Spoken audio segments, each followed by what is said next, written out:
Welcome to the SpiritRxPodcast, Ancient Wisdom, Modern Healing.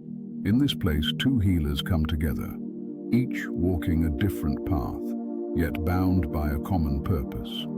Dr. Luke, a quantum chiropractor, and Dr. Hummel, a naturopathic doctor. These two practitioners have dedicated themselves to a vital quest to unite the timeless remedies passed down through the ages with the powerful discoveries of modern medical science. For they understand what many have forgotten, that true healing honors both tradition and innovation. Should you wish to learn more of their stories, their practices, or how to walk this path with them, you will find that knowledge in the link below. And now, let the healing wisdom begin. Hello, everyone. We're very excited today on our podcast. We have the wonderful DeAnna Larkins. She is an amazing person. She's an author, and we're going to be talking a lot about some of her recent work, her trilogy work. But DeAnna, would you just introduce yourself? Tell us who you are, what you're about, all the things that you do. Yeah, thanks. I'm so happy to be on the show. Thank you guys so much for inviting me on. I have been working as an intuitive for many years, really since I can remember, since the age of about 4.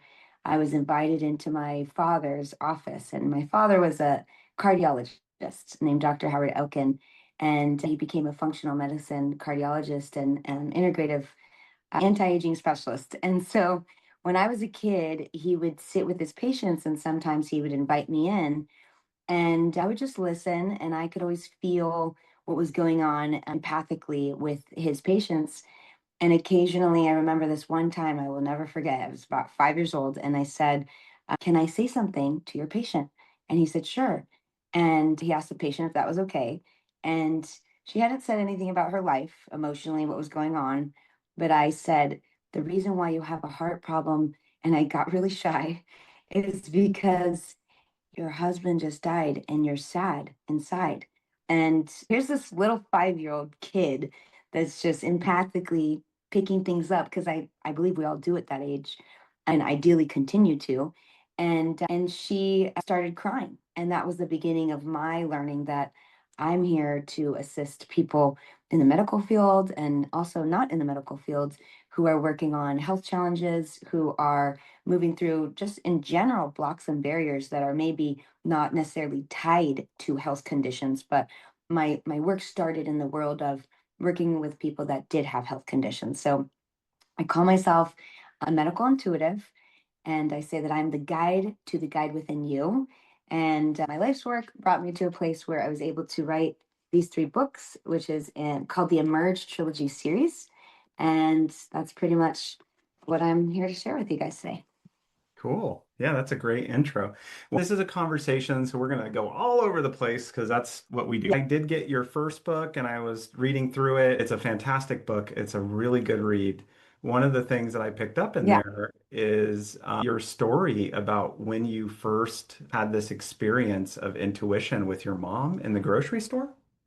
Like I remember, and you saw a person, and I was hoping maybe you could share a little bit. It was very, very Yeah. eye-opening. Like, Yeah. Yeah. So thanks for sharing that. I forgot that was in there. So that story, the books in general were channeled. So oftentimes there were parts that were channeled in the book in one night, and the whole book, and then the first 2 books, and then the third one was channeled in a separate night. But because they were channeled, oftentimes the parts that were channeled were all of it, and then the stories that were mine that were put in there were just, I was just divinely inspired to and guided to add the stories to explain the channeling that was trying to share a lesson, right? That I'm still experiencing because Emerge is, there's never any end to it. Where as long as we're here, we're continuing to evolve, we're continuing to be conscious and look at what's coming up for us. And so, where this stemmed from, really, with that specific story, was I think I was like 8 or 9, maybe. And we went into a grocery store, And I remember feeling very uncomfortable. When we got out of the car, there was a van next to us, and I felt scared. And my nervous system went into a trauma response. And we're going to talk a lot about trauma response and how that affects the brain. And so I went into a trauma response. My body tightened. I noticed it. We walked inside, and I didn't know why. But as soon as we passed by the van, I felt better after I left the van. When we got out of the parking lot, went to the grocery store. Then the man that was in the van, I could sense about 5 minutes later, he had walked into the store because that feeling came over me again. So I thought, okay, I'm getting this feeling again. And then I felt him walk by me. And then I knew it was him because that feeling got very strong. And then we got in line, and I kept saying, Mom, I want to go. I just want to go. So we got in line, we left the grocery store. And as we were walking out, he was also walking out behind us. And he got in his car, and then we got in our car, and I said, Mom, there's something wrong with that man. He's gonna hurt and kill someone that's innocent. And she just thought I was crazy because, first of all, who's going to listen to an 8 or 9 year old kid say that some guy over there is going to, it's crazy, right? So it didn't make any sense. And so he gets in his car. I wrote down the license plate because I was so nervous and I wanted to call the cops. So I said, Mom, I need to call the cops and tell them what's going to happen. And she said, Honey, I don't think they're going to listen to you. I think you're just scared. You're just feeling fear. Let's just go home. So we brushed it off. And then about, I don't remember, less than a week later, there was something on the news. My mom just happened to have the news on, which we never watch the news. And the news said that this man had murdered someone in town, which Hacienda Heights, California, you never hear of stuff like that. It's a suburban area. You never hear stuff like that. And that man's license plate, when I saw the video of them finding him and bringing him to jail, it was the same car, same license plate.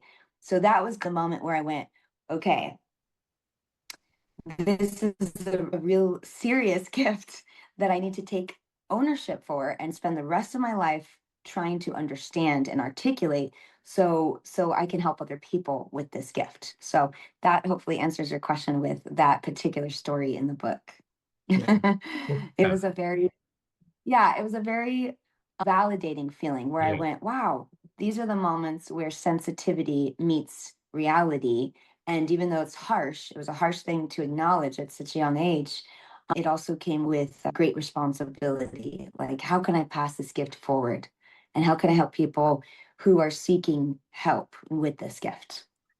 Thank you so much for sharing that for several reasons. One, it's very powerful, but two, I think Mm. oftentimes in families, children will start to feel something similar to that or have an experience similar to that. And as they express it, if the adults kind of poo-poo them or squash it, they can turn that gift off. Mm. And so I think that's important Oh, for yeah. people to hear and to if a child says they have an Hmm. imaginary friend, don't just brush it off. Let that be open. So thank you for Yeah. sharing that. I think there's a lot of value to that. Yes. No, I'm glad you said that. I'm glad you said that because there was a short story. I was doing healing work in my 20s. I did a lot of healing work for with a chiropractor, and we would go to these dance events and work on the famous dance stars. So when I was doing healing work, it wasn't just body work. It was moving through the emotions of what they were going through and helping them find what it is they needed to break through. So a little girl came up to me. She was about 8 years old. She walks up to me and she goes, "Excuse me, can I tell you something?" And I said, "Sure." And she said, "I see angels. And at night, when it's dark in my garage, I see angels and this gold light that doesn't go away. And my parents don't get it."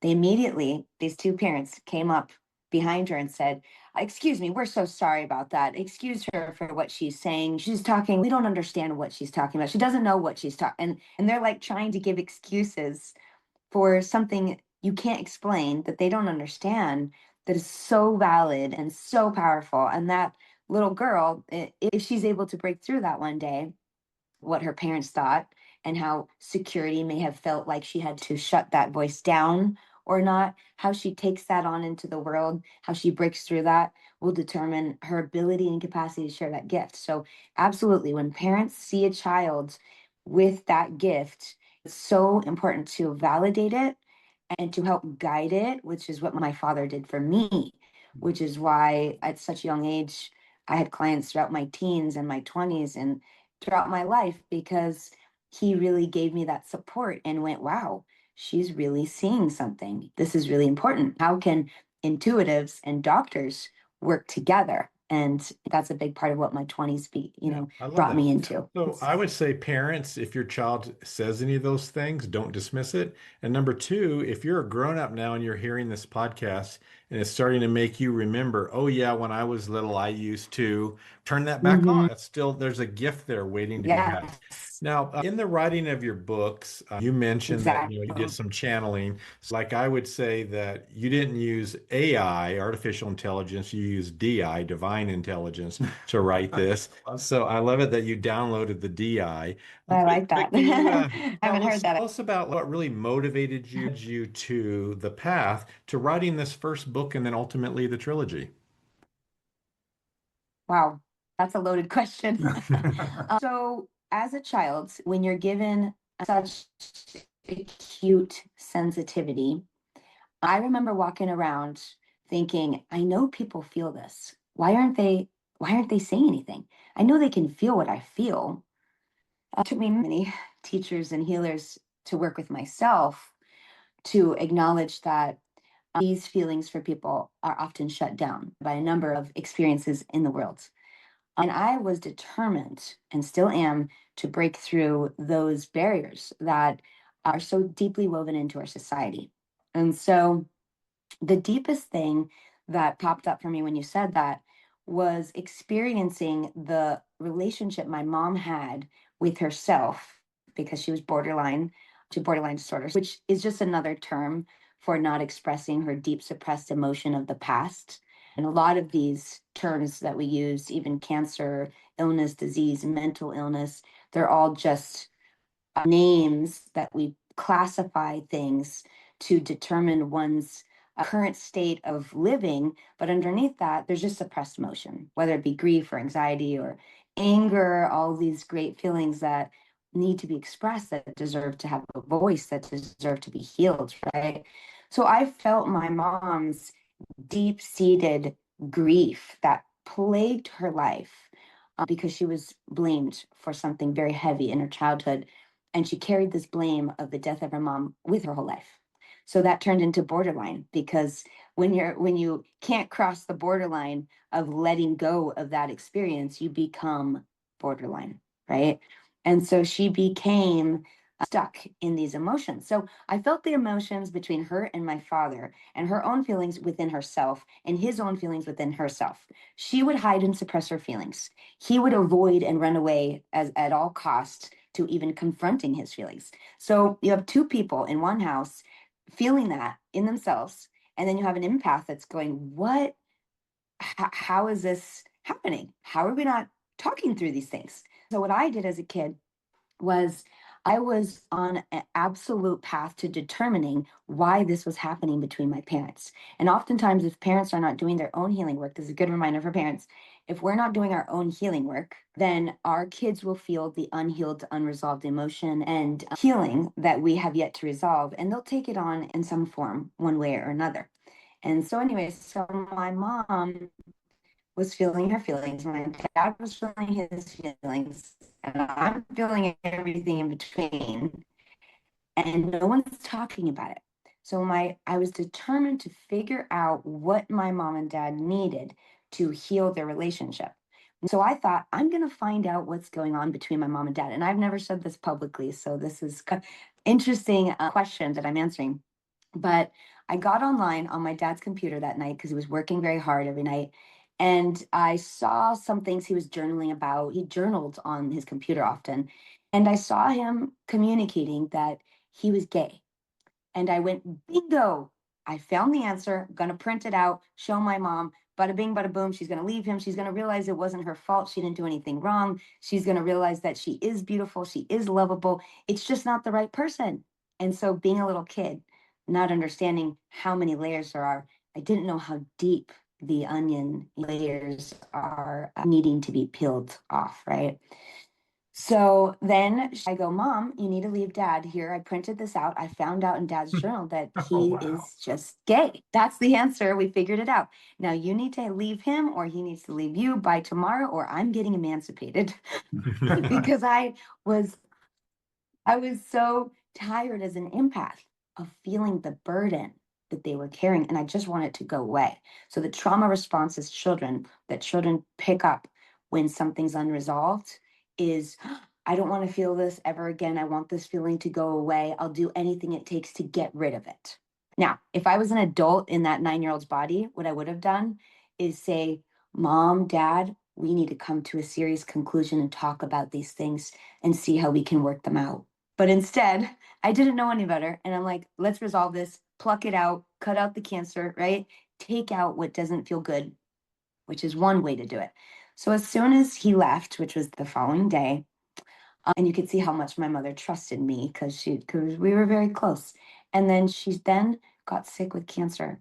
She got very sick, and this was the beginning of my exploration of cancer and how the emotions of the next layer of the onion must be seen and felt in order to be healed. So my mother had stage 4 breast cancer, and she died 2 years later after we found out the stage 4 was happening. So that was the beginning of what led me to writing the books, because I realized in that moment that my mother was holding on to much more than a man who wasn't giving her attention in her life. She was reflecting the relationship and choosing the relationship to be with a man from a conscious perspective. Okay, we're creating our life at all times. Things are happening to us. Things are happening for us to evolve, for us to grow. So she chose unconsciously a man who was gay, who would not give her the attention she wanted because deep down inside, she had never healed the feelings of unworthiness and shame that she had as a little girl because she never took the time, never had the tools. No one ever showed her, taught her, gave her the tools on a silver platter for her to take on and say, I'm ready to take full responsibility for my life. I'm ready to see that this shame, this underlying grief and pain is not mine to hold on to, and feel those feelings as a little child that actually felt that pain and that blame.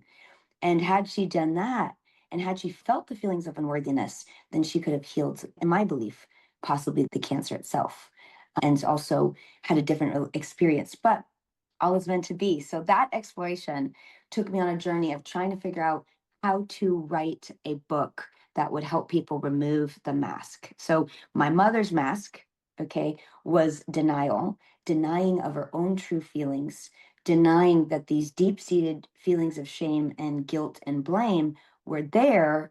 And usually what people do is they don't know how to express it, because it's not like we have screaming rooms down the street and at every block. It's not like we have bus stops everywhere, but we don't have screaming rooms. That's crazy to me. We should have spaces that are free for us to get out our anger. The amount of sessions I've had people with a bat beat a telephone book, I can't even tell you how good they feel, how grateful they feel after it's out. You know what I mean? But we're conditioned to listen to our teacher, do what we're taught, be good, act nice, get people to like you. And all of these things stem from our childhood of feeling safety and security. And so we can talk about that more soon. But these masks are the inspiration for me to write the books, because I saw my mom had such a hard time taking hers off. And so that was like my purpose in life after my mom died, being 18 years old at that point, was to discover what it takes to remove the mask so people can heal their deep-seated emotional, unresolved emotion in the past, in their history, and move on freely with their life, free of illness, free of cancer, free of mental challenge, and move on and give that to their kids, because that's what our kids deserve. They deserve to have that. And so that's really been my biggest inspiration, was seeing my mother have her challenges and move through that in my own self to try to help others. So that brings up an interesting thought for me. And again, we're going to diverge a little Mhm. bit here. So I'm curious about, because one of the things that I've philosophically dove into is the idea of our true selves And I'm hoping maybe you can expand what that really represents and how you express that. So if you're removing the mask, what is that true self that's underlying? So how can we understand what that is? Okay, that's a good question. So to understand what's underneath that, we have to understand what this book is about. So this book is about getting to the root, right? When we can, this is volume 2, which is launching this month on the 30th.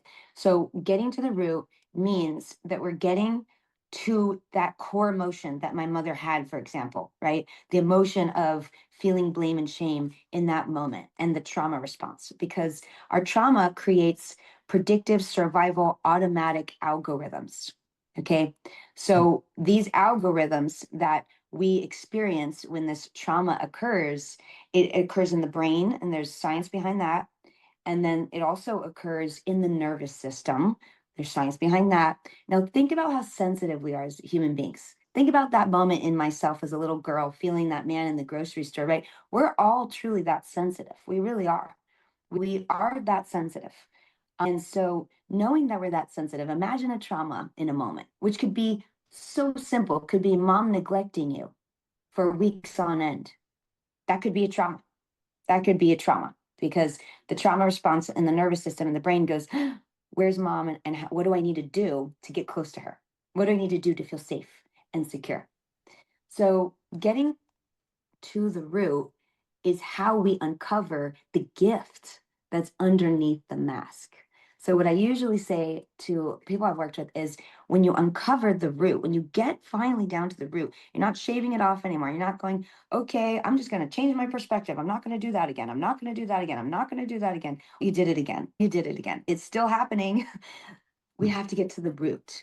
And when we can pluck out the root, it's only because we've been humble enough and compassionate enough and understanding enough to see that the healing that we're experiencing maybe in this moment comes from understanding what our parents were going through when we were having those traumas, that trauma response. When we can have that understanding, we actually have the moment where evolution begins. The nervous system can recalibrate, create new algorithms. So you have to feel it to deeper and deeper till we get to that root cause. And then once we get to that root cause, who are you without that? There are something called the 4 masks in my books, emotion that we are holding on to at all times. So in these 4 categories of these specific masks, when you are, say you're the perpetrator, right? The perpetrator is typically coming from a person who is living in blame and they're not vulnerable. Now, if we get to the root in that, and that person can pluck out that root that has been plaguing them and burdening them for their whole life till they're 40, 50, 30, 20, whatever, then who are they now? You're re-identifying yourself. So your identity changes when your behavior changes. And when your trauma starts to get healed, then you're re-identifying yourself. You are redefining who you are in a whole new way. This is fresh for me because I just did this work on myself about a week ago, right? Coming to this podcast, I had this huge awakening experience where I had to practice what I preach. And often this happens to me. And when this happens, because again, these books were channeled. So I'm not claiming to know it all. I'm claiming to be experiencing it as I go with my clients that I've seen healings with and within myself. And so I'm humble to everything I'm learning through the process. I went down, healed a very deep root in my mother that I swore I would never have, that I began to carry, that I've been carrying in my marriage for 10 years, that I now see my kids begin to feel, that I now must put to rest. So I put to rest this prayer and I put an offering into the earth. And in my books, I have a lot of opportunities where people do rituals where they're in prayer once they get to the root. The first 2 books are all about finding the root. The third book is where we actually dive deep enough to heal it. I put my offering in the earth, I prayed to God, and I released this, and I felt it. I cried for 2 hours, releasing such a deep, heavy burden. And I literally woke up the next morning going, who am I? Who am I now when I'm not wearing this mask? I don't know. I'm redefining it as I speak. And I'm excited about that because all the moments that I've spent in those 10 years of holding on to this particular insecure pattern that I saw my mom have, now that pattern, I don't feel inside of me. And now I'm tested again and again to pass the test, to move through the test. And it's redefining who I am. So as you heal the root, who are you without that mask? What I can say to answer that question in short is the amount of time that you typically spend feeling that in whatever it is, whatever mask you're carrying it, whether it be the victim, the perpetrator, the martyr, or the rescuer, based on these traumatic responses that you automatically went into as a kid and now you're living out, whichever one it is, if you heal that, the amount of space and time you spent in your whole entire life thus far feeling those feelings vibrationally with that mask on, when you relieve yourself of that mask, who are you now and how much space do you actually have in your life to experience something new? That is your definition. When you experience that, you're redefining that. And so now the time in my day feels wider. It feels like my perspective is more open. It feels like I'm not narrowing down something and I'm keeping myself open to trusting and having more faith. And I feel more grateful. So I guess for everyone, it's different based on what mask they're holding on to. But once you heal it at the root, it's like the sky's the limit. Your potential is endless as a human. We were born to have endless potential. Think of how we were conceived. The magic of two people coming together and creating an embryo in a woman's body is just absolutely divine. And so we are endless potential. We are made up of. And so when we heal the roots cause of what has been burdening us, then we feel it to heal it, then we actually turn over a new leaf and we become more of who we're meant to be. All right, love that. That was a beautiful description. I also really applaud you for doing the same work yourself that you're encouraging in others. That's makes it more authentic. As I look at these three books, I notice that you've got some stories, some construct, some explanation, but also some homework. Some pieces in there where you want people to dive in and actually not just Yeah, think about it or hear it, but actually do it. So tell us a little bit about how and why you constructed your books in the way that you did. that's a great question. So the first two books are leading you to the deep dive. This is the workbook. This is the work, the inner work that you're doing to heal the inner child. So if you see that, you got a mommy, I don't know if you can see that, and her little daughter, Yes. because we're going back to that moment in time, possibly. So these books are here to heal you from any discrepancies within your relationship with yourself and your relationship with others. So you might see these particular four masks pop up in your relationships. And that's where we get more focused on how to understand these masks. So these books really were developed because I had my own debilitating back pain for 7 years. I went to every person you can imagine, every supplement you can imagine, every energy doctor, every spiritual healer, every chiropractor doctor, you name it. Not to put down any of that. It all was a part of my process that helped me heal. But at the end of the day, I was still stuck with this grabbing pain in the top of my spine. And it was mostly on the left side, right between my shoulder blade and my spine on behind my heart. So I was having a very challenging moment in my life where the pain was unbearable. And I had actually had suicidal thoughts at that time in my life. I can't even identify with this person anymore because of how much I've grown from this. But when I remember, I go, wow, it's like remembering a different person. I remember that person. Doesn't feel like it was me because it wasn't my true self because I was holding a mask. And when I uncovered that mask, everything changed. So I had debilitating back pain for 7 years and no one could figure it out. The most clear I got from a doctor was you have fibromyalgia. Okay. But that didn't define or help me to understand this deep, sharp feeling. So one day I say, okay, God, if you still want me here, seriously, I want you to show me today and give me a very clear sign on how to heal my back pain. I walked into my favorite restaurant in Santa Monica when I used to live in LA.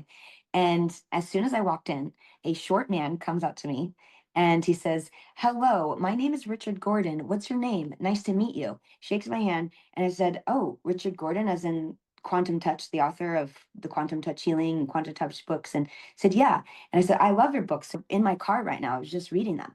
And he said, wow, I would like to sit down with you because I created something called self-created health.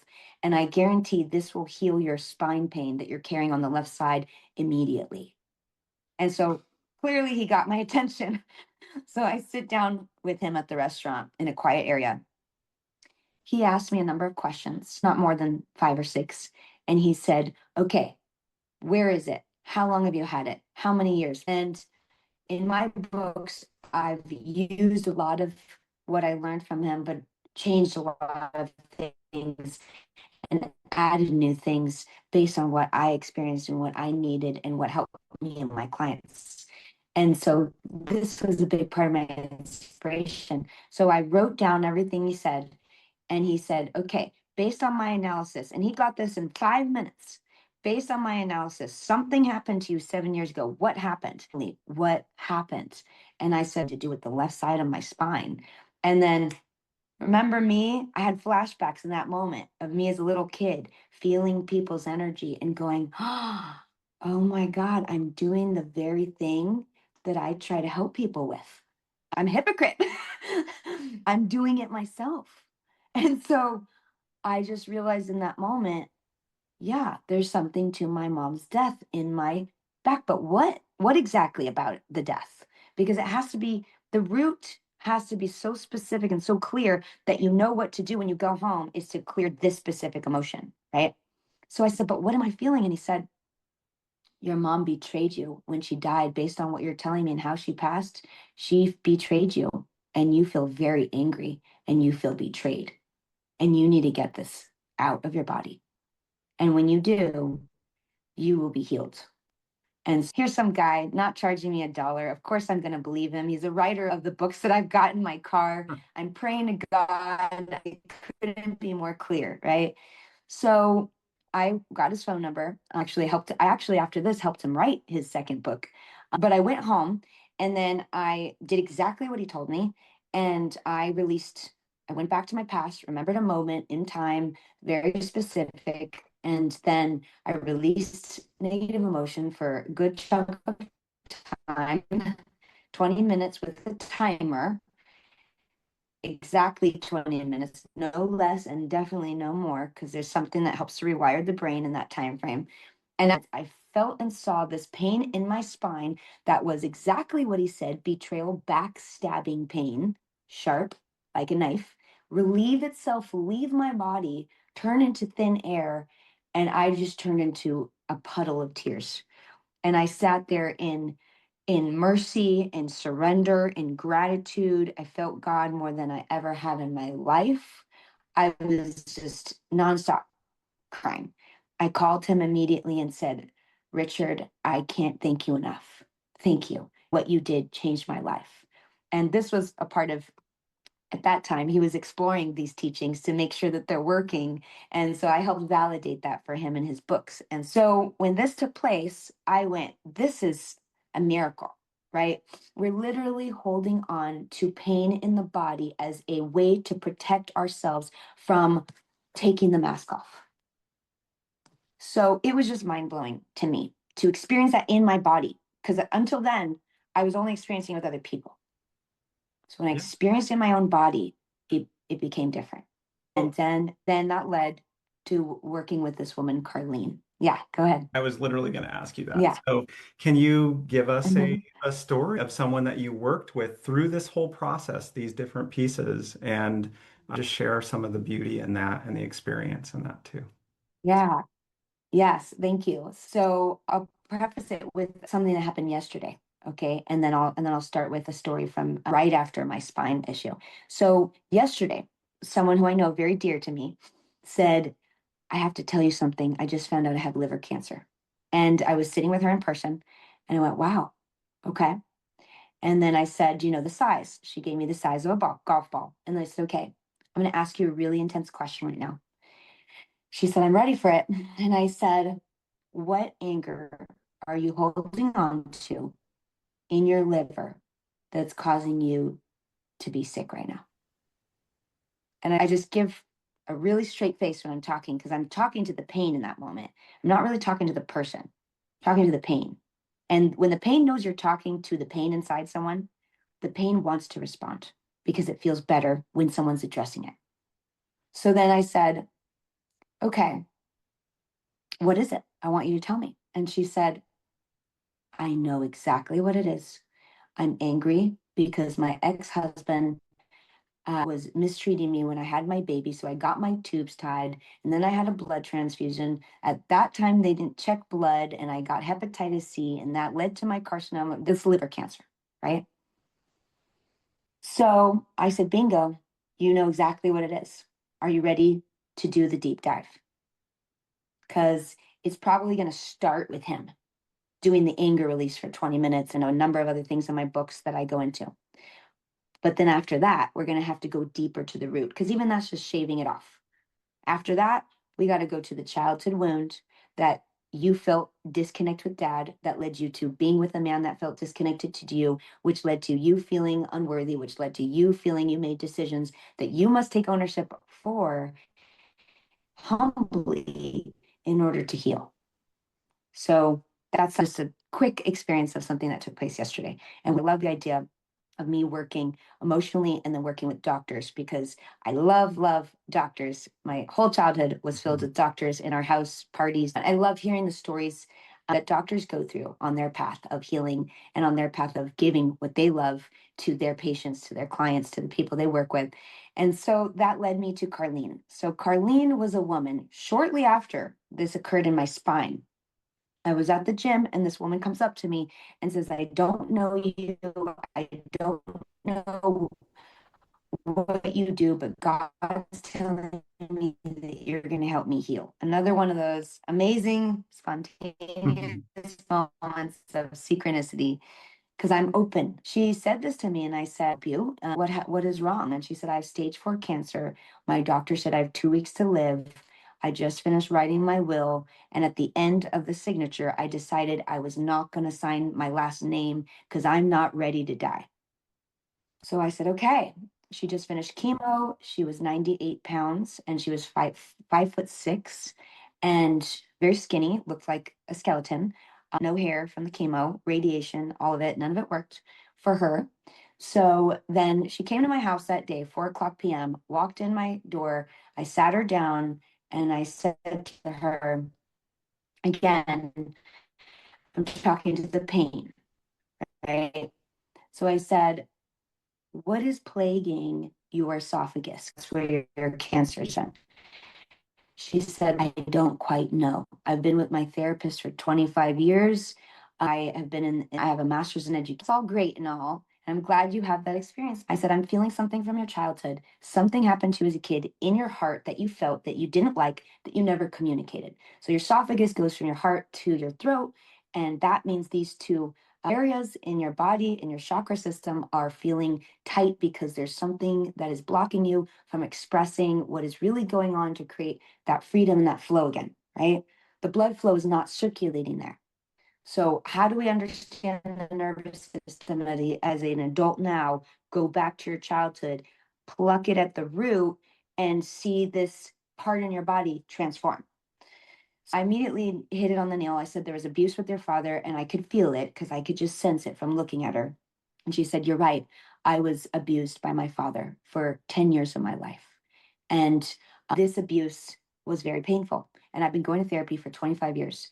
And I feel okay about it now. And I said, your body doesn't feel okay about it. And that's major betrayal. And that would make anyone angry. And she said, angry? Kind of like I did with my spine. I never thought of that. And I said, that's what's happening in your body right now. And I said, if you want to work with me, instead of doing hands-on work with people, which is what I usually do, I was experimenting to write my books. And I said, I'm going to step back. I'm going to help. We're going to go over what you're going to do. This is your protocol. You're going to go home. You're going to do this. When you're done, I want you to call me and tell me what happened. I'm not going to do it with you. I'm going to do it with you in spirit, but not in person, because I want to trust that we can all do this on our own. We don't need someone to do it with us. We just need to be the guide to the guide within them, right? So then I gave her the tools. She went home. She spent 20 minutes releasing deep, deep-seated anger. She said it was for the first 5 minutes, she couldn't do it. And she said nothing was coming up. So I said, start cussing. And so she started cursing. And I said, if you can't get it out in words, write it down on paper. Say, F you, Dad. I can't, I hate you. Just get it out. Your body doesn't lie. Okay. Your mind might tell you that's not nice. That's a mean thing to say. Why would anyone? I already forgave him. I'm sorry. Screw that. You got to feel it to heal it.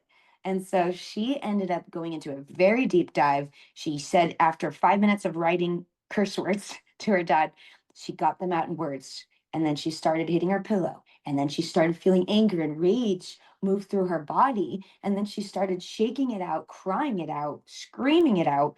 Of course, I made sure that she screamed in a pillow so the neighbors wouldn't call the cops.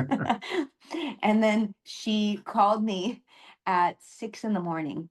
saying, DeAnna, I've never felt better than this in my whole entire life. Thank you. And I said, you did it. This was all within you. I'm just the guide to the guide within you. And so in that moment, she felt empowered. And she said, I don't think the cancer's gone. I know the cancer's gone. And I said, well, I think you're right, if that's how you feel, but I still would like to hear from the doctors.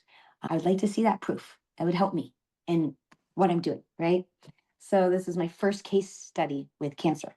And she said, okay, I'll do it. She goes to the doctor. Now, a week prior to this, they said stage 4, you're done. The esophageal cancer started spreading to the knee, to the certain bones in the body, to the spine, to the rib. It's now it's everywhere. It's starting to spread heavily and quickly.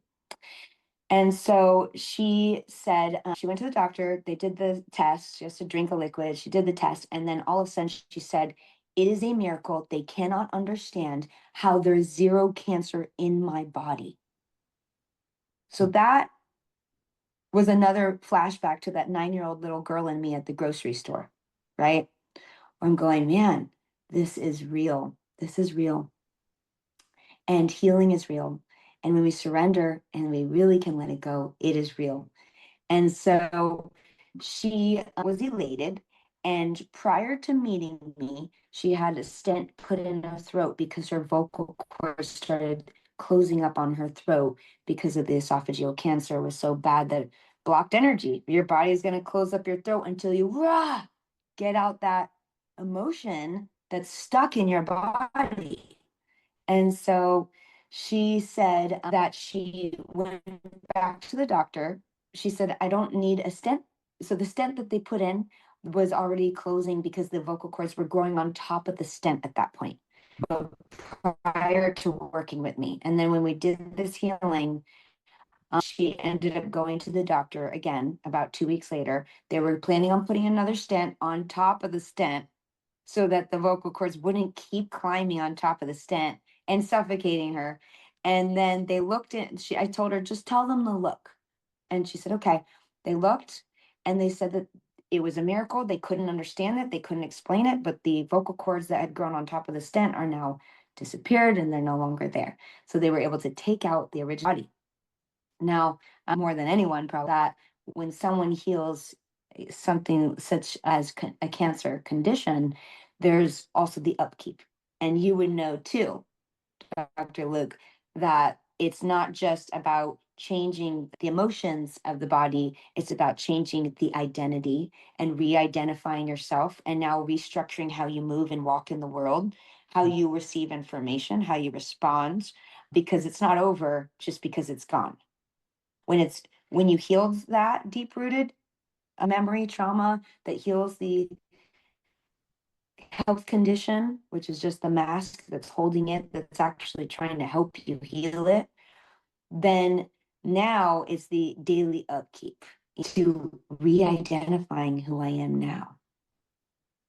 Yeah, I So love that. anyways, hopefully that answers your question. It does. The stages of what you're talking about. Sometimes I don't say this very often to very many people because I'm supposed to be a professional. But I think for myself and maybe for some others, Say it. F word, fuck, I don't use that a lot. But man, that word has power.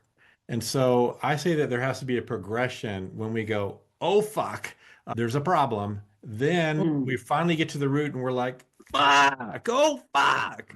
We express it. And then when we come out the other side to awaken, we go, oh fuck. mm, And we've mhm. got to get to that last one. Yes, It's the exactly. same words, but we've got to that progression to get there. And I also will say, like, Exactly. emotion is energy in motion. So if I don't have an emotion, I'm Mhm. not going to take an action. So we need our emotions, but one that's very Yeah. powerful, anger, Yes. it's a valid human emotion. It's part of the human experience, but how we express it or fail to express it, that's where we get into a lot of trouble. And if we grow up in a household where it's not allowed Right. to express anger in a healthy way, Mm, and it's taught how to do that in a healthy way, right. then we're either going to end up with a lot of volatility and bad use of expressing the anger, or it's going to be turned inward. And that happens so much. There's so many people that come in and they have trouble, and a lot of it is anger turned inward because they don't know where to put it. And so then the brain will make up a story of, Mm, oh, this condition is really about this over here. It's not. It's just a safe way of trying to compartmentalize that anger that's actually self-destructive. So appreciate so much what you're that's sharing right. about this Yeah. work. And I'm on the other end nodding yes to everything that you're saying. Me too. And I love that you've got all Mhm. this in these books. Ditto. There's so much more, I guess, that I could Mm, say about this that I find it really congruent. And truth is like that. When we hear someone sharing truth of how mhm, dis-ease, not being at ease, or disease, how that needs to be mhm. unwound to get to ease again in our nervous system, in our life, then truth is truth, and we acknowledge that. So I appreciate you for being a person who's speaking your truth, who's lived it, and who's sharing those experiences in the world. I encourage everyone, don't just buy one of these books, buy all three because you're going to need them. And this is very empowering. So, yes, sometimes we need a guide, but the healer is within each of us, and we really need to capitalize on that and tap into that. We'll definitely have some connections for people to find these titles, to find you, find your website. We thank you so much for sharing all this wisdom and Yeah. experience and authenticity with us today. If there's Mm. one thing that you would want to close us with, like a parting thought, parting words of wisdom, I know that's a big question for a narrow answer, but what would you share? Thanks. I really enjoyed this conversation. So, what I would say is that to sum up what we're talking about here, if we've experienced something as a child that was challenging, what typically I see people do, just to give your mind a better orientation to this work, is we either go into the exact opposite direction because we don't want to be anything like it. Therefore, because there's a charge associated with it that comes from a still unresolved emotion that's running away, avoiding, there will be a wall eventually. Or what one does is unconsciously go the other direction, and then they're doing exactly what their parent did that they didn't want to do, that they didn't think they're doing, but they are doing, and then they'll hit a wall. So essentially, there's no escape from ourselves. We must do the inevitable work because that's where the fruit of our efforts truly come from. That's where the treasures underneath these blocks, barriers, health conditions, issues, diseases, issues in the tissues, that's what they have to offer us. They have to offer us a huge gift that is life changing, life altering for ourselves, our family, our loved ones, our community, the work that we do in the world. And so that is my parting way to sum up what we're experiencing here today. And you do have a couple of freebies on my site, which I'll give you to post in the links below, that will give people a 10-minute it's called Drop the Mask in 10 Minutes. And it's a quick 10-minute way to go, which mask am I holding on to? What am I feeling? Where is it pertaining to? How can I feel it to heal it immediately? Try to do a reframe so that I, in this moment, can respond in a new way and do whatever it takes to catch up with my new self, right? And or someone who hasn't healed something, it'll at least give them the chance to move through something and begin to feel something different. So I also will offer that in the links below so you guys can have in a quick manner. Yeah, thank you guys so much. I really enjoyed this talk and I really enjoyed all the questions and just your presence. And I know out of all people, you guys really understand this work because this is what you guys got into, what you do for a living. So thank you. Thank you both for your work as well. Thank you. Thank It was you. a pleasure having you today. Yeah, bye-bye.